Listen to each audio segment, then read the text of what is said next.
Today we want to have 2 hours, and the Health Collaborative asked me to, of course, keep you awake after lunch for almost 2 hours. So that in itself is a big task I have today.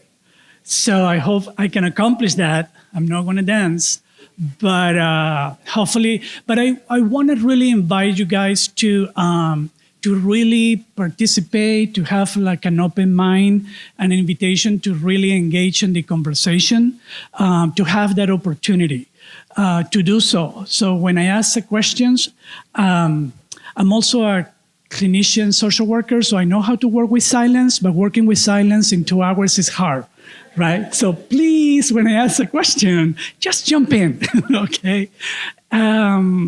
So let me just start then. Let me make sure we have the time. So I guess that we do have to have some objective, and I'm a professor too.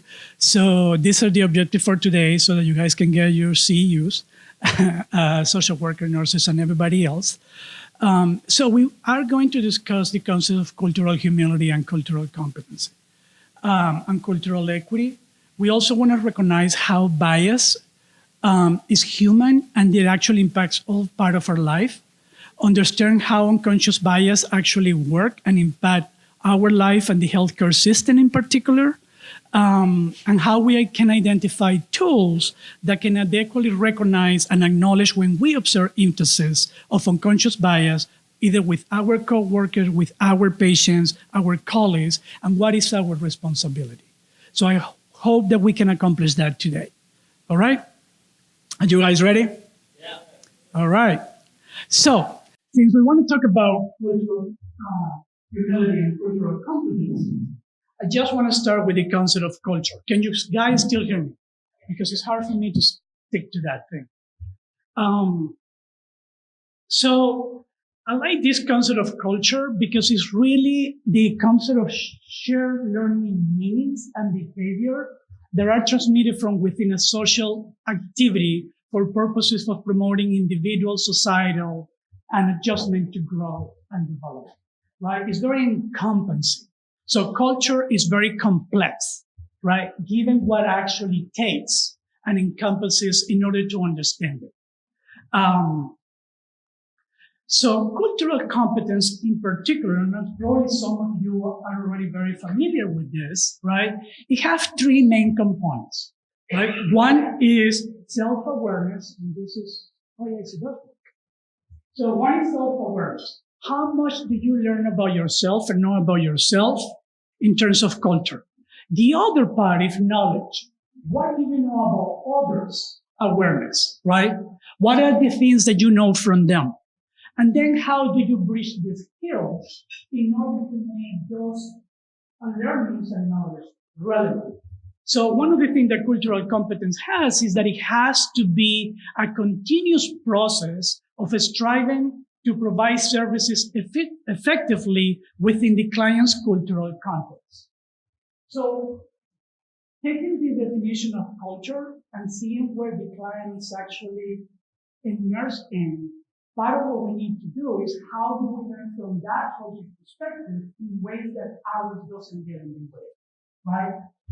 So, and it is a lifelong journey. So that in reality, it means ending oppression through empowerment and working for social justice. At the end, that's the final goal of becoming culturally competent, right? Which I will talk a little bit about that. So cultural competence is like this spiral cycle for you guys to have this idea, right? It does start with the experience and knowledge of the people that you work with. Then it gets moved to identifying patterns. This is actually from the Education of the Oppressed, from Paulo Freire, for those of you who are familiar with that. After you identify those patterns, you want to look for new information, right? And create theories and back up all that information that you're receiving for the people that you're working with. And then you want to put those practice skills. Remember, in this process, you're also learning about yourself. One of the things that is very critical in terms of cultural competence is that at the center of this process, it is the dynamics of power. And we need to understand how that works. Because if we don't pay attention to it, it is very difficult to advance any kind of work that we do towards equity, right? So power is intrinsic to the process of cultural competence and cultural humility. Now, cultural humility entails two things, right? It is a lifelong commitment that you have to self-evaluate yourself, to self-reflect yourself, and be self-critical about your actions, behaviors, belief, and attitude, right? And recognize where those beliefs and assumptions come from. So that sounds like therapy to me, but it is important that we take the stance that we need to be very open to take that commitment and that responsibility when we do in particular work in healthcare. The other part that it has is that to break through these commonly held assumptions that we all have, right? We all have it.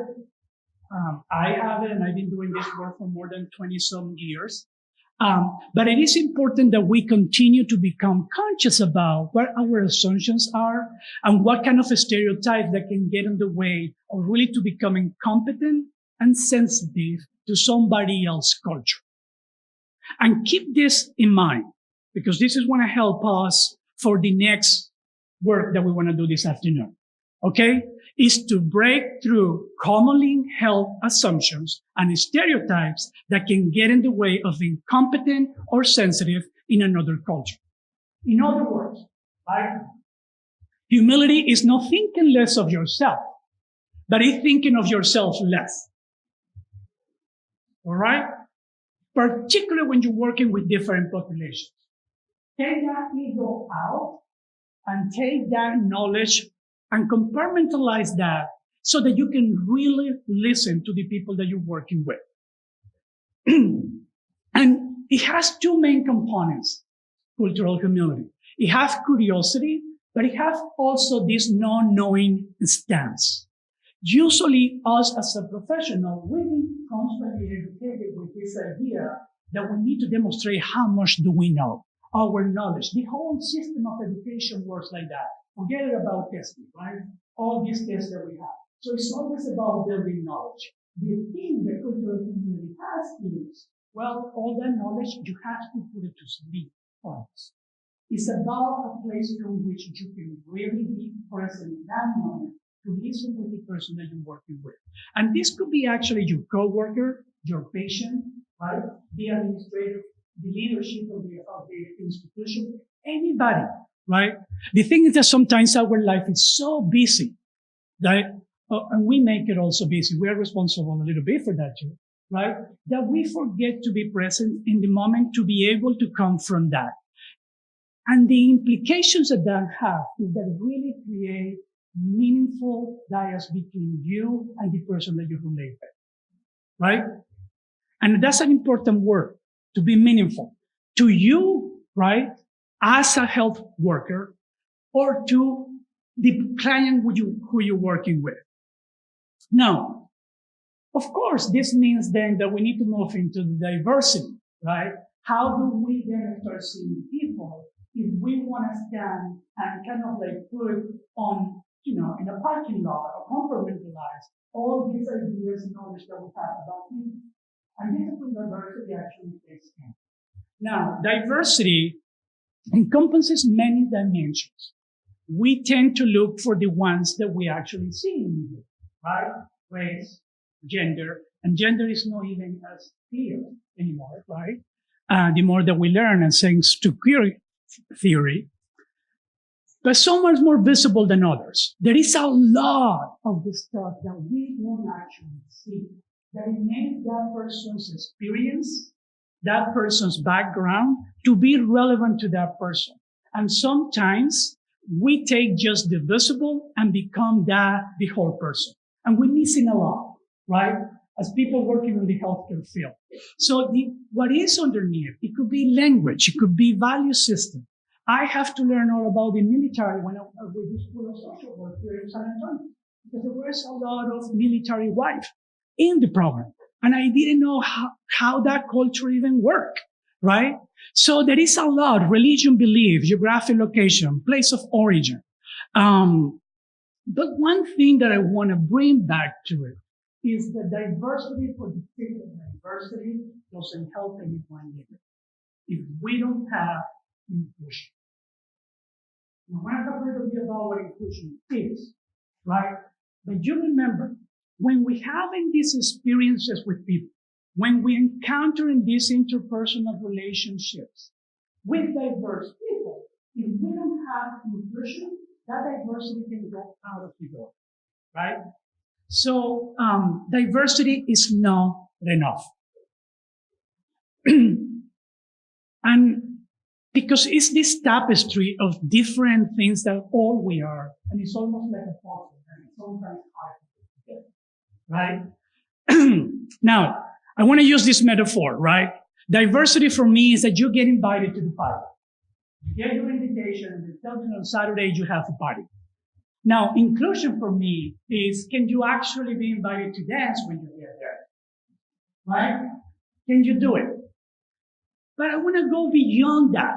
Let's say that I danced, right? But who else is able to dance when we go to these parties, right? Are we including everybody, right? Are we actually being open enough to invite the space in which we can be very conscious about who is not at the party? And even if you have to dance by yourself, that you feel comfortable doing. Are you guys with me in this? All right. So I want to give you very important values of diversity and inclusion, because these have a lot of impact in the work that each one of us do here, right? I'm working in a new school. This is actually the first medical school that is created in more than 50 years. And so after 50 years, creating a new medical school is really a challenge. And they really want to try to create something that is transformative and different. The thing is that when we bring people into the school, we also bring people's cultures, backgrounds, ideas, and way of doing things, right? So we have some clash of culture when you're trying to create something from scratch, but with people understanding of their own culture that they bring, right? So one of the things is that we do know that diverse teams are better suited to solve problems, to be more creative, and to innovate. We also know that when people are too included, that they feel included. If they don't feel included, they feel disengaged. And they cannot really demonstrate what their talent is. And this is very important in the healthcare system and any system, right? If you feel excluded, you don't feel like you belong. And why do I need to do extra work? You know? Just sometimes you have to, or you pre-fire. But again, it's important that it's not the same that you're coming from a place of engagement, that you can actually bring out your knowledge and your skills because you want to be heard at your place of work. It provides educational advantage for everyone. And it also increases competence in patient care across differences, right? And this is one that pertains to us. It also increased distribution of care to underrepresented and marginalized communities. And this has been backed up by research constantly, right? If you have more diverse workforce, there is definitely more care of people for marginalized groups. And evidently facilitates organizations' excellence, right? So there is an important value in the work that we do. Why it is important to have both, right? Now, again, part of what it is important is that we can have diversity and inclusion, but we're still working within systems, right? And that's when it gets a little more difficult. And I will talk a little bit about that. So again, how do we be able to create this tapestry of differences in which we can all come together? But again, we need to break through these commonly held assumptions and stereotypes. And you can ask me, so how do we do that? You know? Well, let's talk about unconscious bias. This is just one way of helping us to break through those stereotypes and assumptions that we have towards groups, right? And I want to show you some research that what happened within the medical field in particular when this comes. Who is familiar with unconscious bias here? Can you raise your hand? Have you get any training on unconscious bias before? Can you raise your hand? Great. So the guys will be the people who want to speak when I ask the questions. Thank you. So, one of the things that I want to do right now, right? And can we have an extra mic that somebody can help me to go to tables with a mic? If not, we can take this one. Nobody here to help me with this? Can I get a volunteer to help with that? Thank you, Rob. You can just drop it. So, I want to give you a series of pictures. I want to pass them either 5 to 10 seconds. You can see.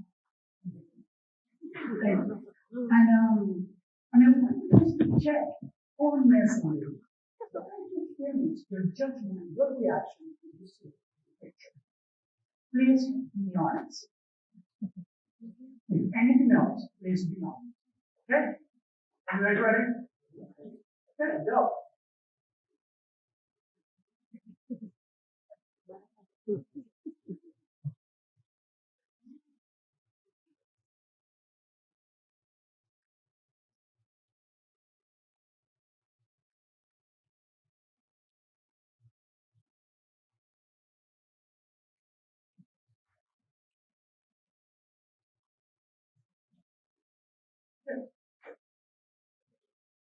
What were your thoughts? Now I mean personally. What were your thoughts, feelings, and judgment about each one of the people that you just saw? Can you tell me what was your story based on what you just saw? Please. There is no right or wrong answer here. It's just what was your first reaction? Yes, right there. Okay. Well, the first thing that came to mind with me was their profession. Their profession. Yes. Okay. What they may do for a living. Okay. Now, this is odd, but the guy with that looks really straight with the glasses. Okay. Serial killer. Because they're the most, he's so harmless looking. That's good. Let's get the mic here and then there, please. We have here and here. Can you keep your hand right so that we can help her go around this? Can you keep your hand? So I just have a comment about the assumption of him being straight. Okay. That's okay. So that's an assumption that we believe by someone's visual appearance what their sexuality may be. So, and that can be contradictory to the way that we then interact with that person. What about what's your impression? My first impression with the guy on the upper left was that could be my cousin. That could be your cousin. My cousin. One on the upper left. Okay? Yeah. Okay. Why? Because I relate to the Latino culture, like the tattoos and posturing. Okay, so you decide that you see that as part of the Latino culture. Okay. Yeah.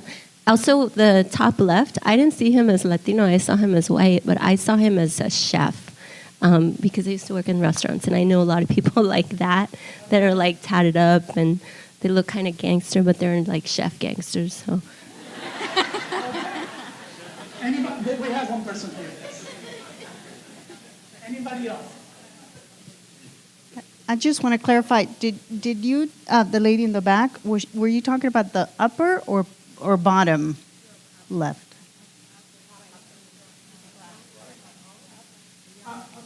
But no, when you said serial killer, which one were you referring to? The younger? Top right.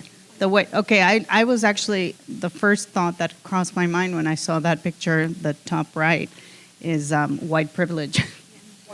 I've been following too much Brett Kavanaugh lately. Yeah.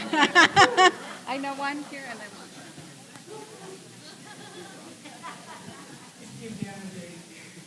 And I'm kind of like her. I guess we're picking on the guy on the end because that was the first thing that came to my mind was Brett Kavanaugh. And being a Southerner at the bottom, I just said there are two Bubbas. Okay. We have somebody on the back over there. One more, just one more, and then we can move on. I guess I watch a little bit too much TV because when I looked at the bottom left, I was like, wow, he looks like Ariel Castro from Cleveland, the one who kidnapped those 3 girls. So I thought like kidnapper. Okay, anybody else have an urge to, yes, right here. Thank you, sir.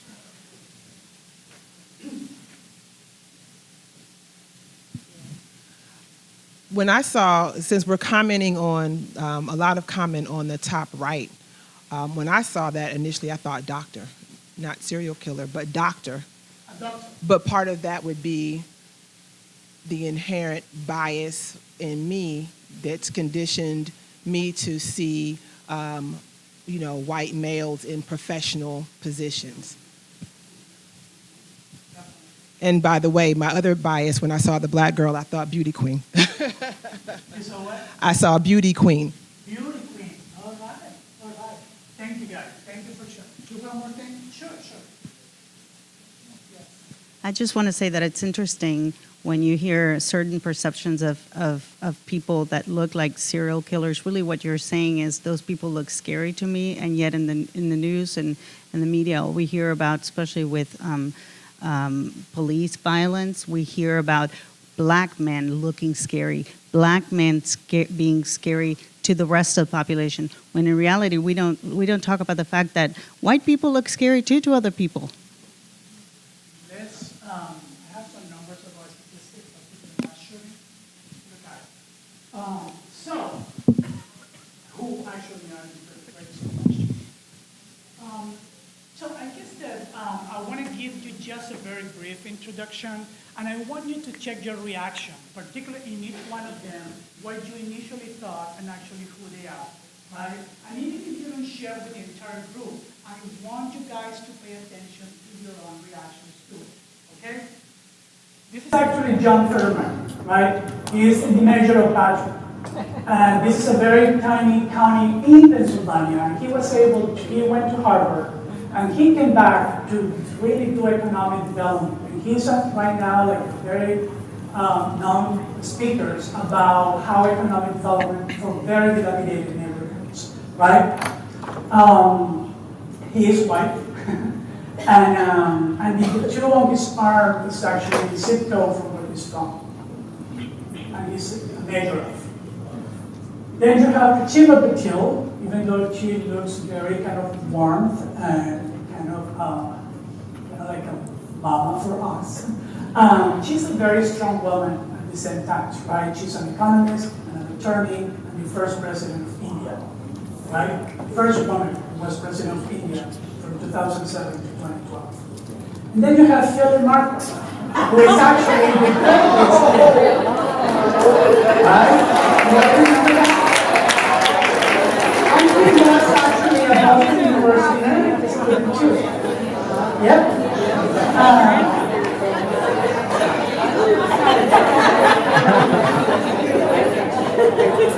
Now you have also Byron Rushing, and he, even though has not such like a friendly face, right?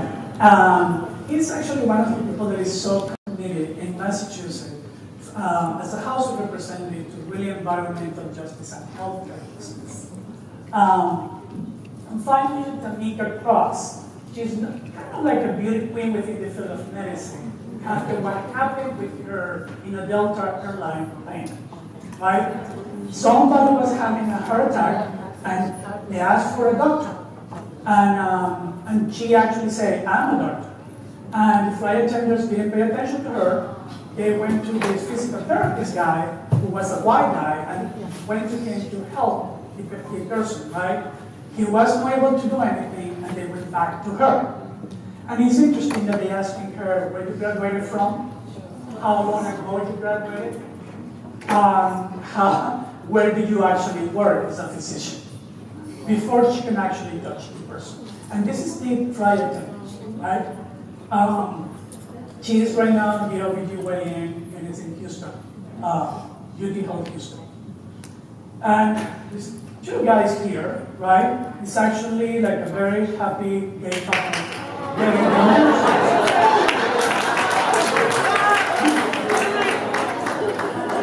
So I have so many people that are people, right? They are from the National Rifle Association. They are from, like a truck drivers and all these kind of ideas about it. So I want to see what are your thoughts and your reactions to this, right? And I know it's hard to pass the mic, but if you can just bring it around. Any thought about it? How was there any contrast in which what you were actually seeing and your own reaction? Anybody? Yes. The very first guy that was actually being a mayor and not a thug. Uh-huh. Very Okay. Uh-huh. The last one was right. Okay. Yeah, that's fine. And that's good. That's a good. I mean, that's the connection there. Anybody else? Any reaction? Yes. I'm thinking how white men felt. Did they feel that microaggression like when we're all saying the killer guys like white people? Mm-hmm. They feel judged. They Or felt- did they feel like, like discriminated against? Or how did they feel? Because we're talking a lot about white privilege. Mhm. So I'm just wondering how did it make them feel? Mhm. Mhm. Mhm. I think that probably the same way that a lot of people of color feel for being discriminated for their job. So we know that feeling, and I can definitely speak about it, but we don't have time today. And I have to go over this, and you can get your CEUs. But thank you for that question. Thank you for that question. So again, what is bias, right, is this tendency of inclination that results in judgment without question. It's almost like a shortcut. It's an immediate response that we have. It's an automatic response that we have when we see and interact with different places, people, and cultures, right? The thing is that it has a domino effect, particularly in healthcare, right? Because it does affect a lot of the aspects of the work that we do, our integrated relationships with different coworkers and also with the patients. Now, from an evolutionary perspective, right, this is something that is not new. We, human beings, have evolved and have also what we call the gut feeling, and that has been evolved too, right? So, because if I tell you that back in the age, if somebody is coming out of the cave and they start being very conscious about it and see some kind of like a big animal and they start, well, it has 4 legs, that's probably a mammal.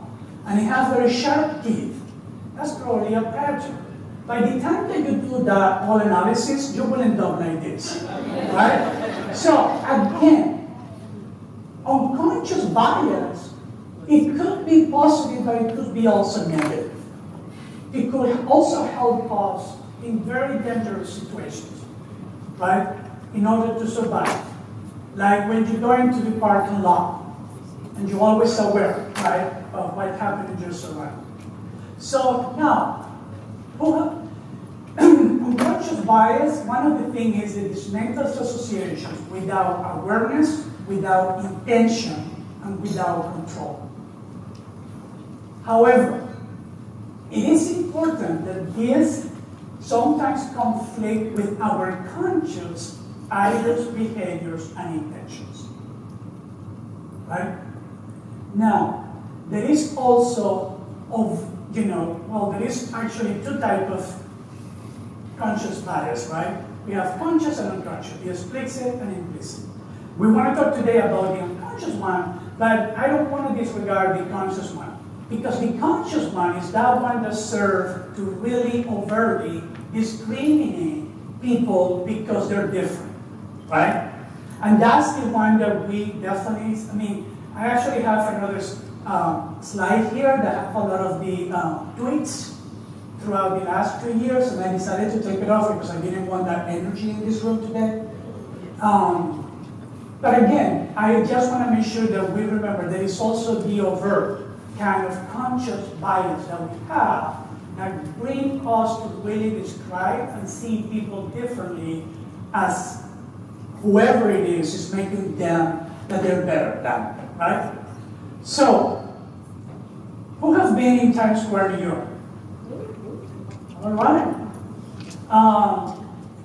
So this is one of the places in which your senses are all, right? You're seeing, you're hearing, everything is very stimulating. And one of the things that our brain has, it has an amazing function of how much information we actually absorb.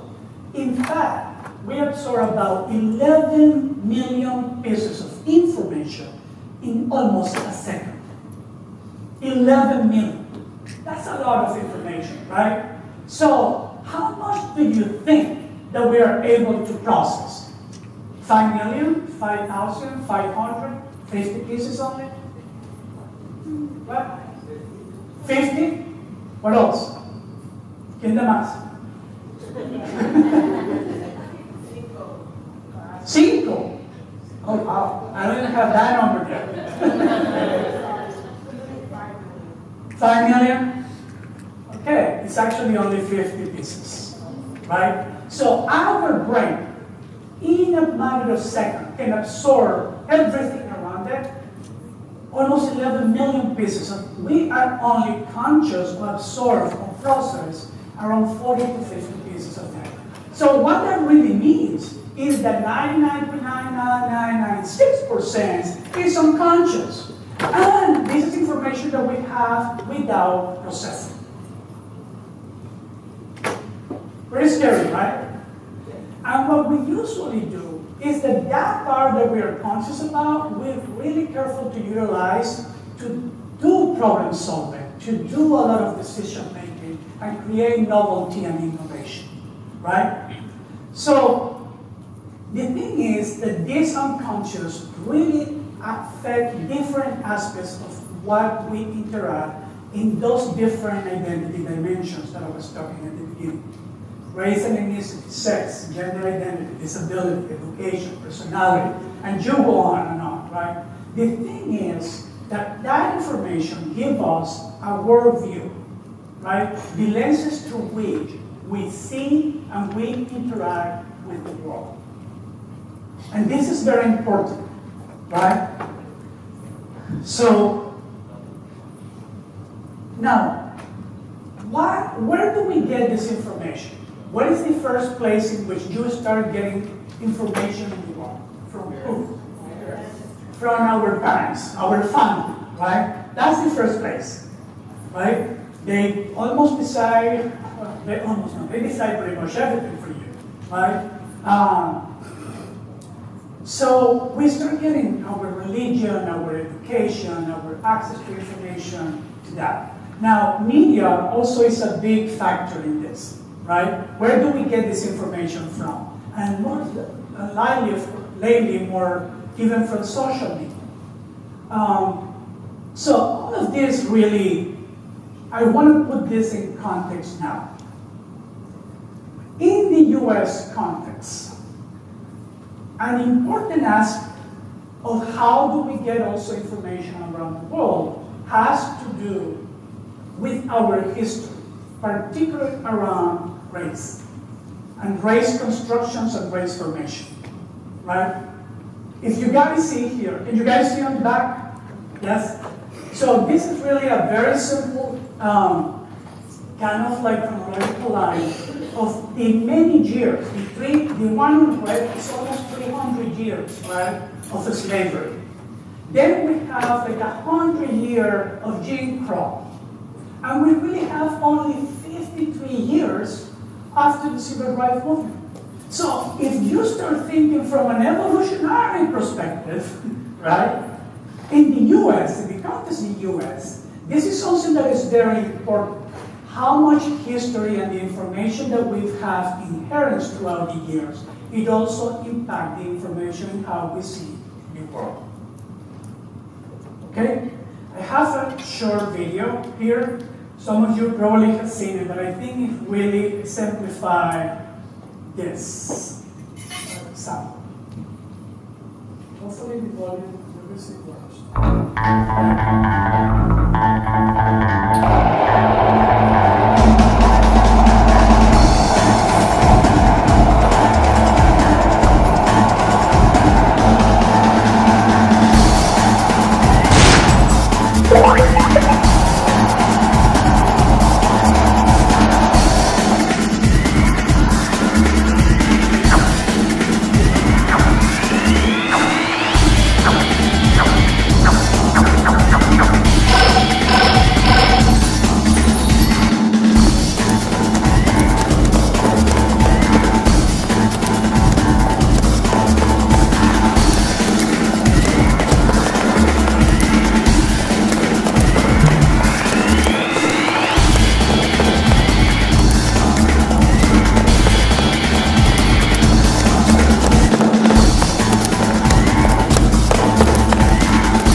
thoughts?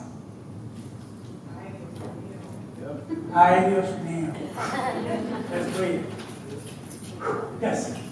My thought is, what do you do about it? Yes. Yes, it exists. Mhm. We all know it exists. But the question is, what do you do about it? Yes. Yes. Are you asking me the question or just a general question for everybody? Yes, definitely, definitely. Well, I think that, as little as, let me see what other people have to say. And then, but that's,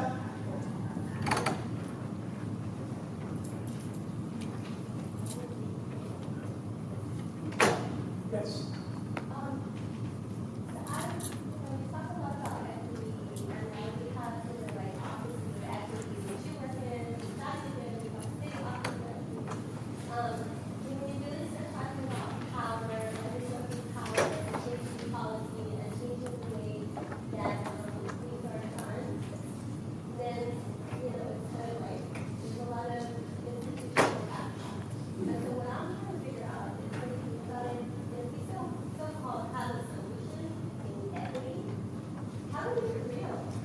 Yes. Like, how do we not make it? Because a lot of times that's Yeah. And yes, I mean, and I do think that it's not just about presenting the problem, and also many of us already know what the problem is, right? It's what we do about it. And I do think that there are many initiatives going on that we can point out to, that they're trying to do that work. And you know, the Me Too movement is one thing.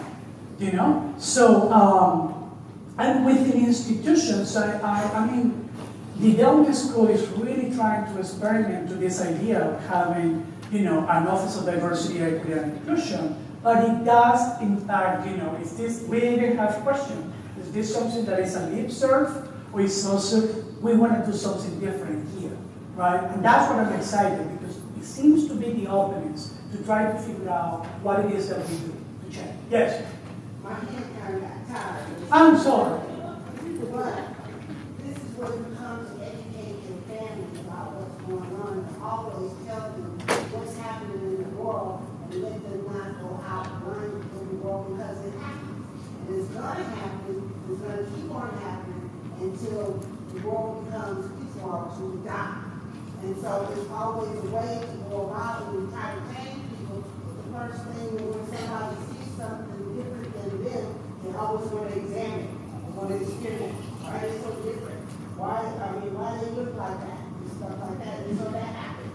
So the best thing we can do is educate their children and their grandchildren so that they will not become idiots too.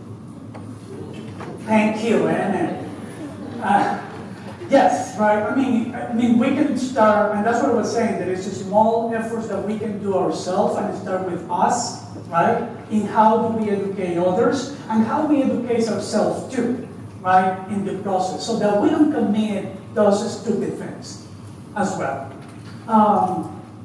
So I think that the impact that this has, that it really connects with us, is how this creates structural and systemic, right, inequities and biases that really create what many of you know as a determinants of health, right? How that actually is represented as a health inequity. And this is defined as that difference in health in which we are not only unnecessary, but it's also avoidable. And that's what health inequity is, right? So you have this, 7 determinants of health, and I know that you guys have started this morning, probably somebody spoke about it. But the thing is that most of it is actually almost 70% of it is actually social and economic factors and how people behave relate on the environment in which they live, play, work, and get education. So if genetics is only 10%, right, of it, and almost 70% is really the environment in which we live, we need to put the concentration on that. The thing is that traditionally, a lot of organizations keep working on programs to serve the people that are not designed and created by the people that need it the most. So how do we engage people in the community who is affected by the issue to really be part of this solution? So that we can understand from a non-knowing stance how it is that they experience that, right? The thing is that we have some dominant cultural forms as a result of this process, right, that are very strong. and very, very determined of how we live our life. It's almost like this, right? The longer you swim in a culture, the more invisible it becomes. And it becomes the majority culture, the one that we norm with. And I give you an example. Evidently, I have an accent, even though I've been here 25 years. I'm not from here. I'm from Venezuela, as Jesse was introducing me to. And one of the things when I came here, when I had my first job interview, was this idea, where do you want to be in 5 years?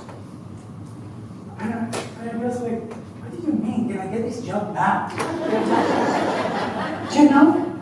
Because this idea of future and not present, it is very cultural condemned to the US. Right? It's a very dominant culture. We have it in almost all interview. And then if you don't have a plan, very clear plan in the next 5 years, oh, you don't have a vision, you don't have the leadership, you don't have the skills. I mean, we can go on and on and on. But again, we cannot forget that we're evaluating people in these cultural norms that are very dominant and have served historically to a particular group. Right? So how to get out of that swimming waters can be very uncomfortable. You know, and some people don't know how to survive outside that. And I think that part of the work that we can do is, how do we do that, right? Which goes to your question. How do we do it? And I think that being here today, I know that this is only 2 hours, but it's a way in which we can become more conscious and self-aware what it is that we need to be doing, right? And I want to give you, yes. I just wanted to say that, and I don't want to talk a political thing, but one of the things we can do is go vote on November 6th. Thank you. Thank you. So register to vote. Thank you. So, because these are really common social generalizations, right? Like there is a research that when you have similar athletic abilities, people evaluate African Americans men as higher than the white guy, right? These are constantly cultural norms and expectations and social norms that dictate how we see people, and that's what I want you here today to pay attention to. We also say that this common social generalization that male are taller than women, even though when they have actually the same size, right? We still see them as they are taller. Now, these differences, I mean, there's no way to say it here, right? So, these differences can be really difficult, right? In the way that, because it can make us uncomfortable. Because sometimes getting to the point in which we can talk about it can be really, really difficult. It could be also difficult because challenge what we have become to believe about who we are, how others are, and how the world is. So I think that one of the things that we can do, and I call it disruptive, we can disrupt in ways in which the world has always been, so that it gives room to other people to be different, right? We don't want to feel guilty or responsible for the injustice, right? And it's not about that. It's not that I need to feel guilty for the history. It's not that I have to see this chronological time and say, oh my God, what to, you know, it wasn't my fault, you know, or if it is, I feel guilty. Guilty and shame is paralyzing. It's okay that you feel it, because we need to acknowledge the feeling, but you need to move on, because that sometimes becomes an excuse to do anything. It becomes the excuse not to do anything. So not doing anything is also perpetuating it. And finally, can seem unnecessary. Why do we have to do it? Well, let's look at this. This is the University of North Georgia. This is their brochure to invite new students to come to school. What do you guys see there? Can you guys speak a little bit louder? Please. Come on, work with me, work with me. Huh? Why? Why is racist? Exactly. And the black guy is almost tripping, right? It's about development right there. And what? And yes, and mujeres are in the back, right? I mean, they're well dressed up, and I don't know how they be, actually none of them, I mean, for me that seems hard in Georgia, how you can be running. I mean, the whole concept is so wrong, right? What about this, right? You guys remember Katrina? Yes? A young man walks through chest with flood water after loading a grocery store in New Orleans. The same news. Two residents wade through chest-deep water after finding bread. And this is Associated Press, right? I want to give them the benefit of the doubt and think there was some conscious bias. But I wonder, you know? Or here, what did you guys see on that one? Yes. Uh-huh.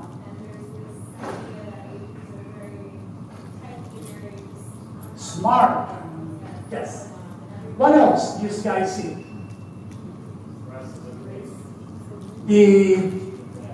The black man, the essential level, you mean, right?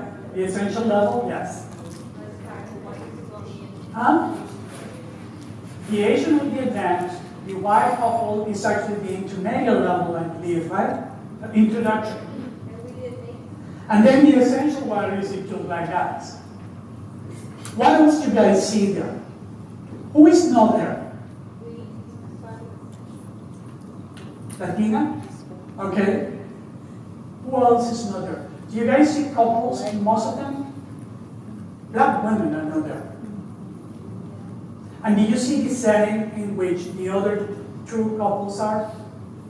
It seems like very office environment or lab, things like that.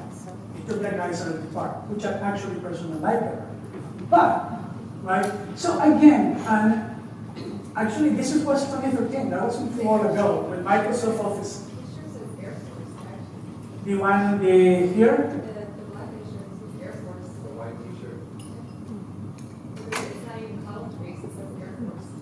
Say the Air Force, okay? Yeah, there you go.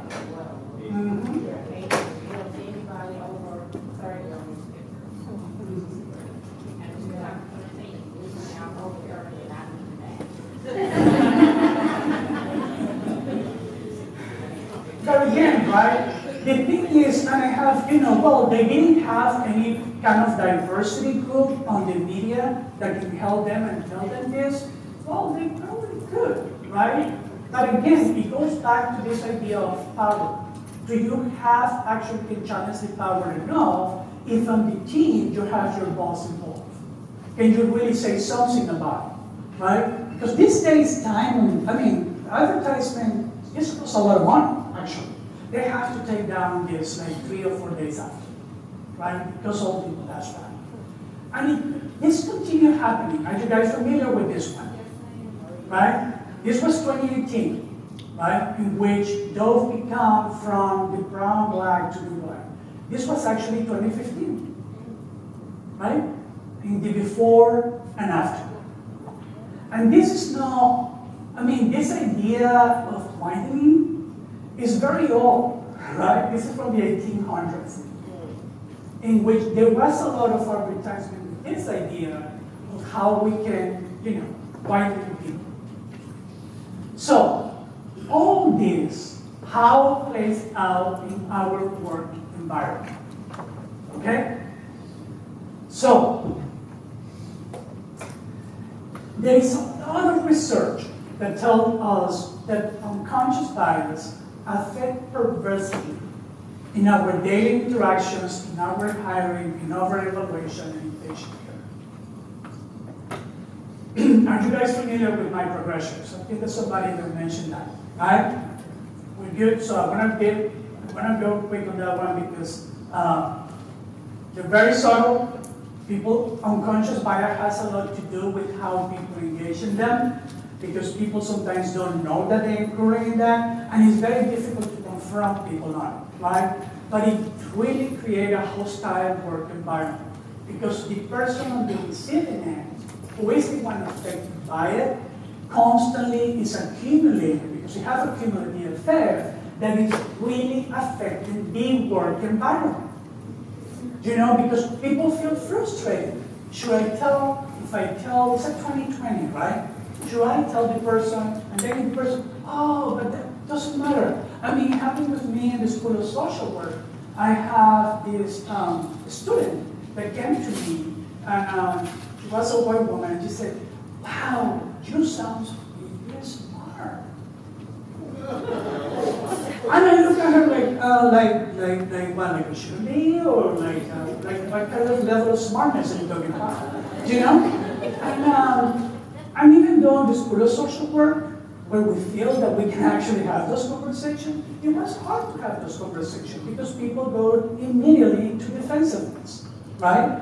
How that happens. So microaggressions, it become this generalized idea how we see people. Again, like Asians, right?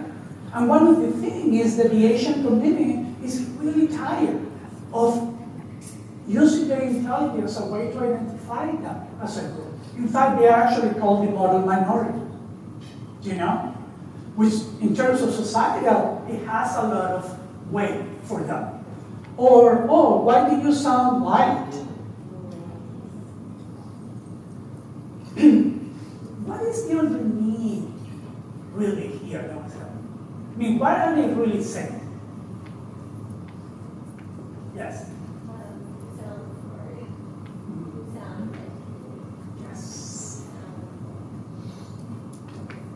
Yes. You don't sound like the angry white black boy, right? Yes. Yes.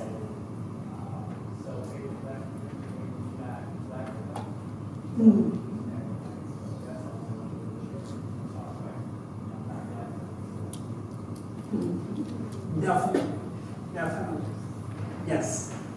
But again, the thing is, and that's how dominant culture works, that is still the measure through which we are measured up against is the white culture, right? The white dominant culture.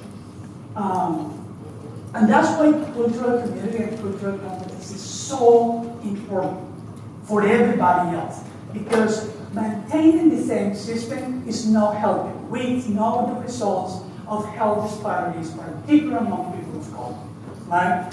So this idea of generalizing people, it creates stereotyping, which basically are labels that we give people to understand them, but at the same time, they don't allow her to see or him for who they are. Because in reality, it really covers them up. We cannot see the person behind it. So, and we all do it because that's how our brain works, right? It gives them a sense, you know, or, I don't know, Latino men are all drunks, you know, or, well, I don't want to go there. I say I'm not bringing that here today.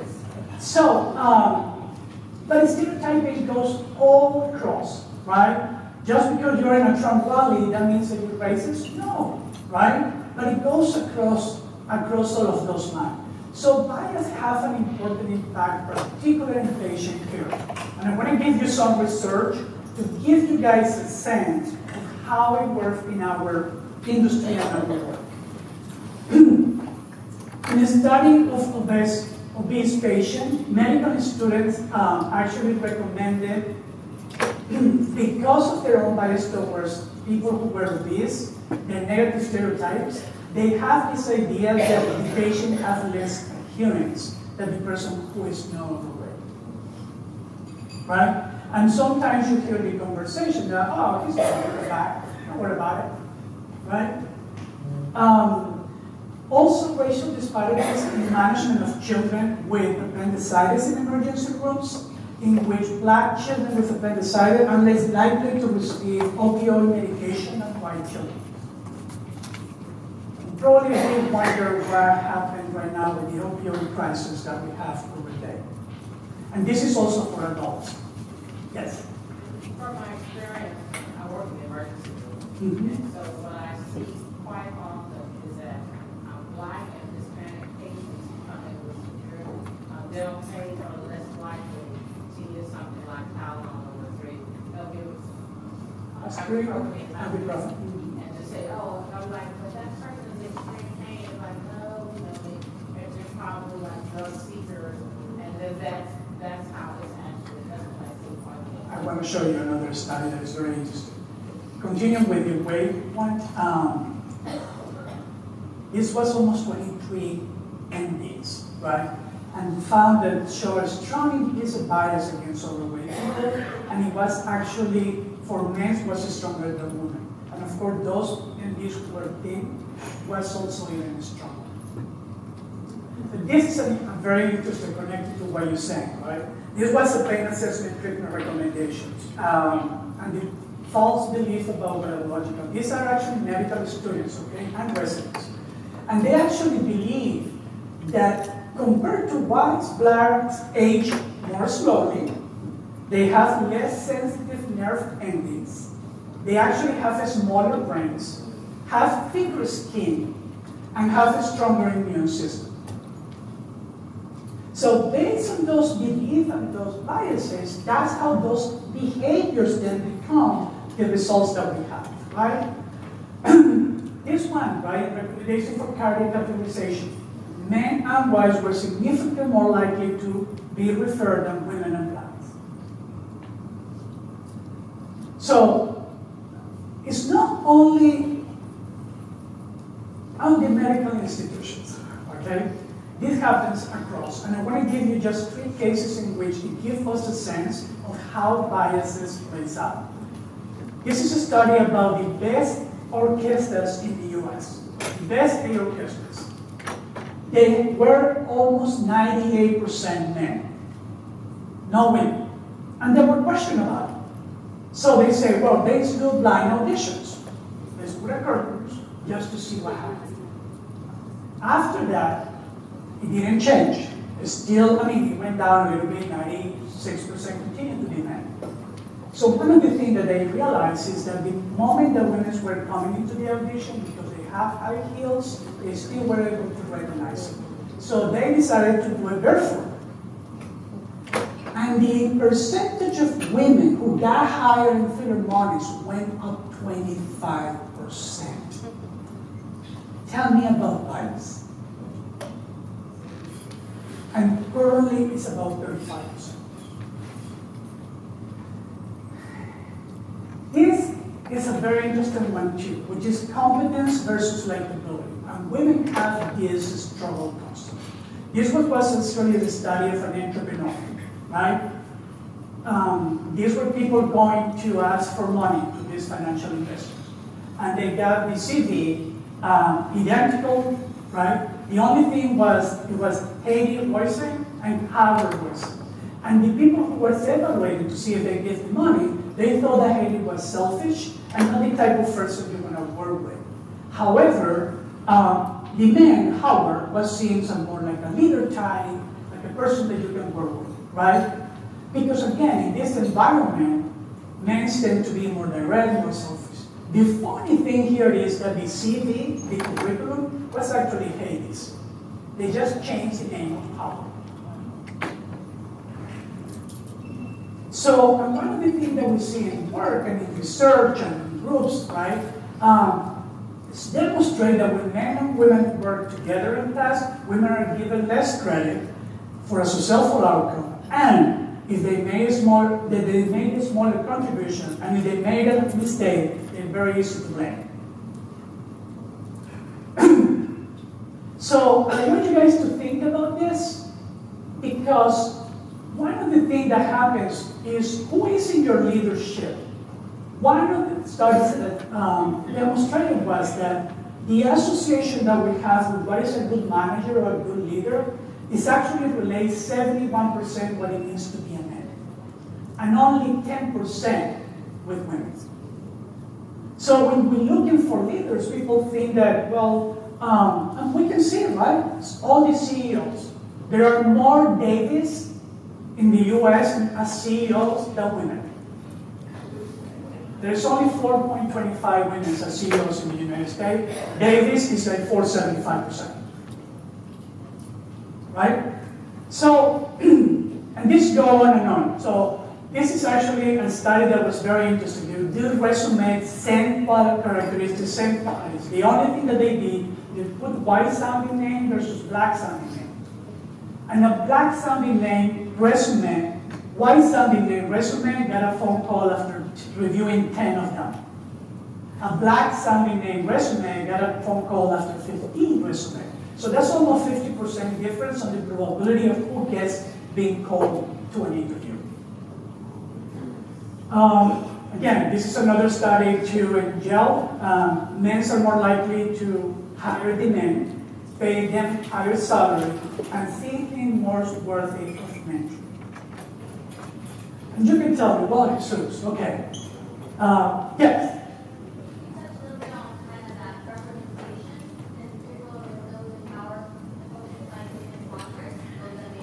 Ooh.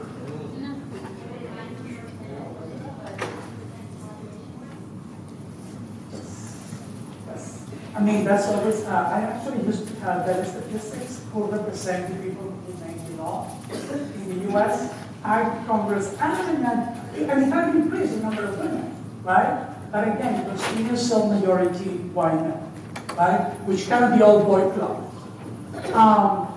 So one of the things that I want to show you here is that social psychology decided, well, okay, unconscious bias, we all have it. What is the effect that it really have?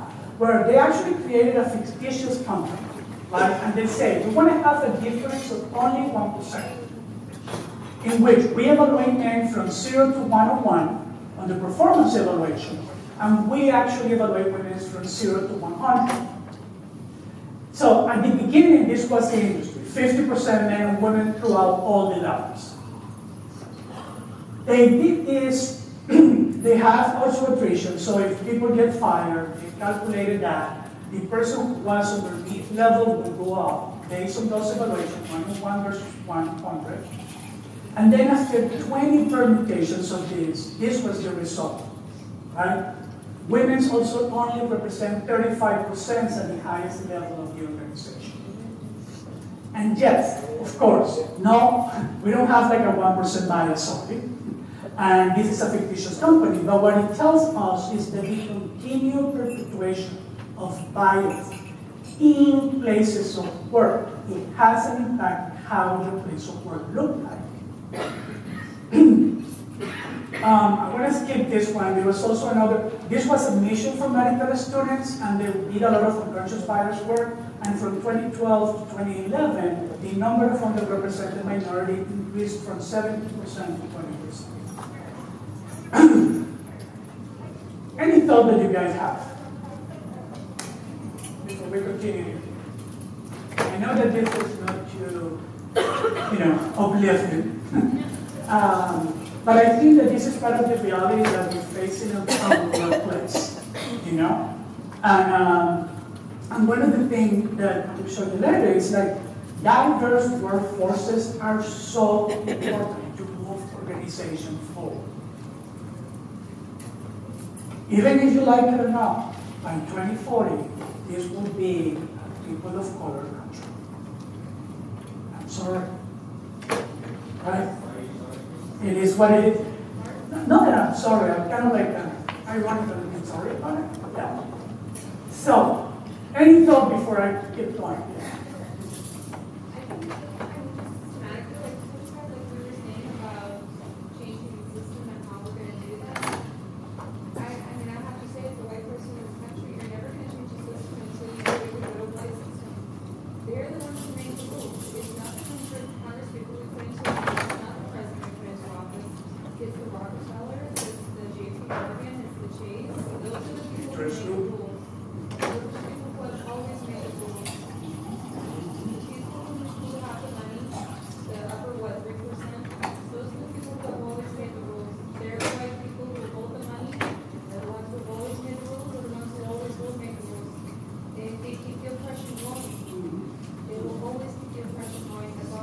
It works on their benefits. Right? They're the ones who keep the money in their pocket. They're the ones who keep the dirty phone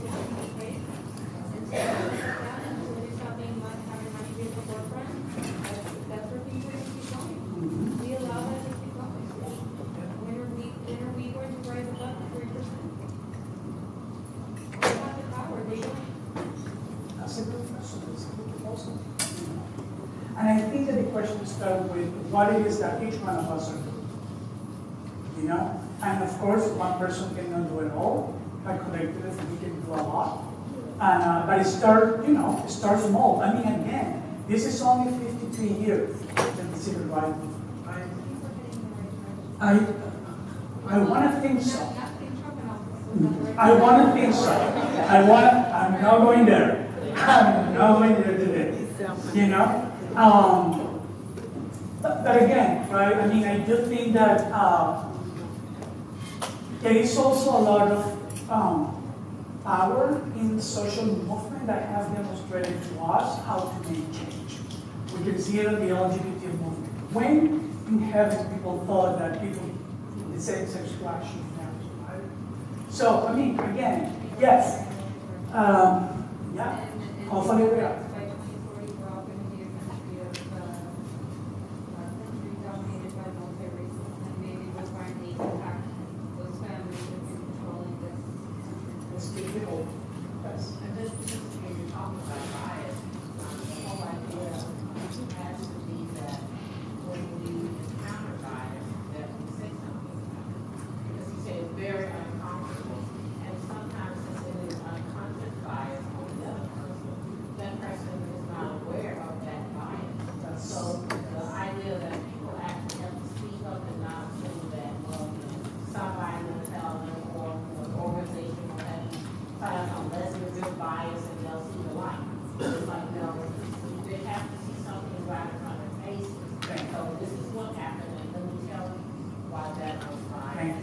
Because that's going to help us to move to what it is that we do now in terms of that, right?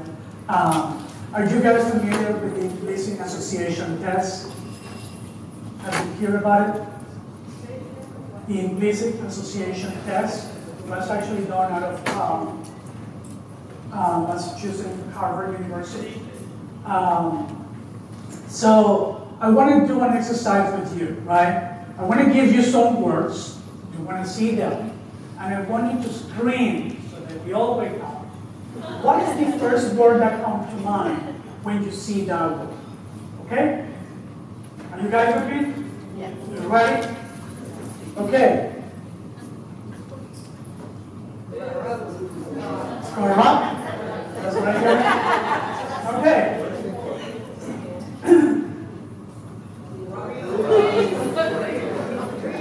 Greedy. Right? Very greedy. Okay. Next. Subsidized housing. Minorities. Run down. More poverty. Suburbs. Rich. White. Right?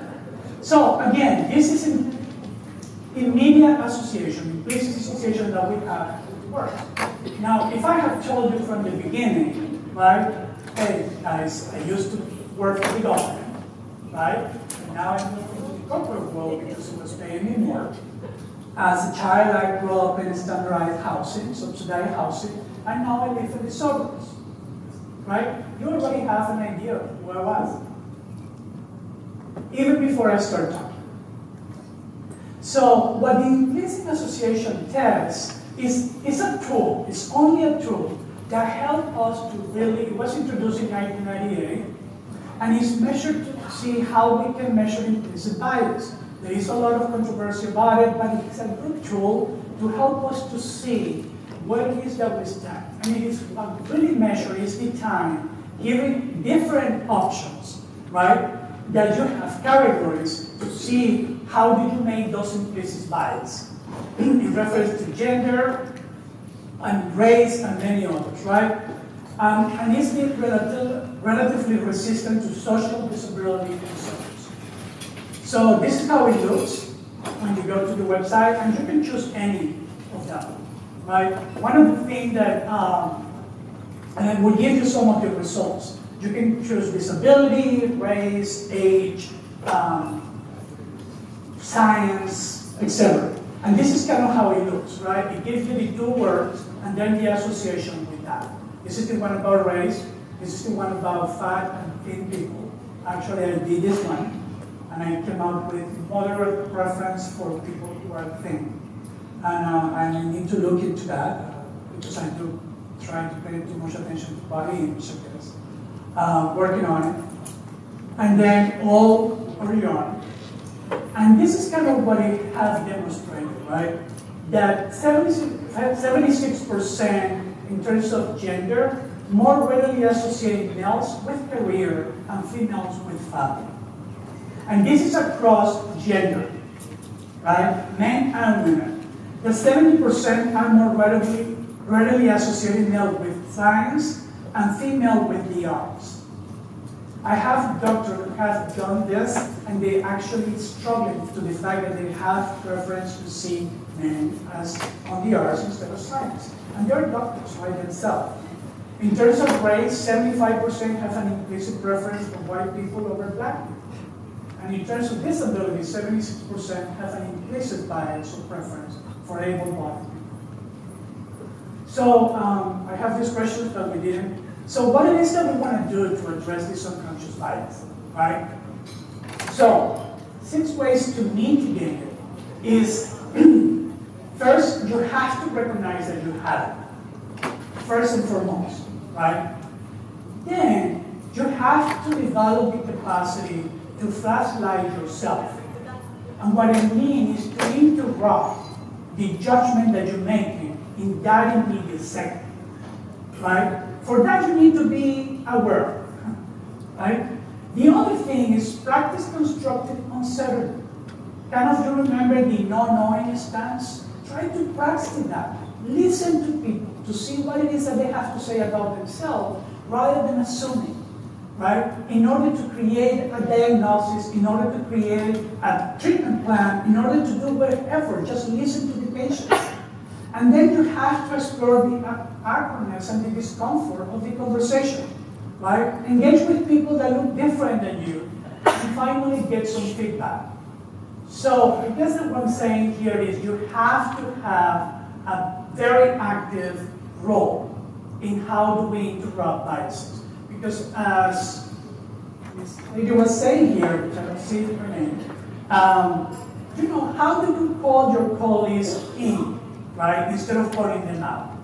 In a way that you can actually have a conversation that becomes transformational and engaging, and you can create change. Calling people out is not going to help anybody. The other thing is to pay attention, right? How do we diversify the place of work? Who are your speakers? Who is in the leadership? Who is the candidate that you bring, right? Who is the faculty? Organizations need to ask that question, to have kind of like an equity-minded in which who is actually running the place and who is missing here. And if you have to have the conversation about the elephant in the room, you have to have it, right? So engage with people you consider others and become an ally, right? I don't need to be black in order to work with black people, right? But I need to be humble and have cultural humility enough to be able to work with them, to listen to the place that they're coming from. And then get feedback with colleagues, okay? I love this quote, and this is very good for, to try to put that flashlight on us. Freedom is the pause between the stimulus and response. And when we are overstressed, when we are multitasking, right? Which, by the way, we were not created to be multitasking. You guys didn't know that. Our left brain and our right brain works in ways that it seems like it's really hard to multitask, but we make to believe that we do that. When we are really stressed out and our emotional regulation is not really good, is when we actually slip into a lot of the unconscious bias. So this is something that we use in therapy as a problem-solving mechanism and skill. It's called pause, right? Pay attention to what's actually happening beneath your judgment. 2, acknowledge your own reactions and interpretation of what's happening, of your own judgment. Understand what other possibilities you actually have. Search for the most empowering response, and finally execute. This looks actually very simple in here, but it's very hard to do because we're talking about moments, right? It happens to me recently. I was If any of you have been at the medical school, it has like 3 main buildings. And I was walking from the school building where all the students are to the clinics. And I'm going out with this very young-looking black woman. We start talking.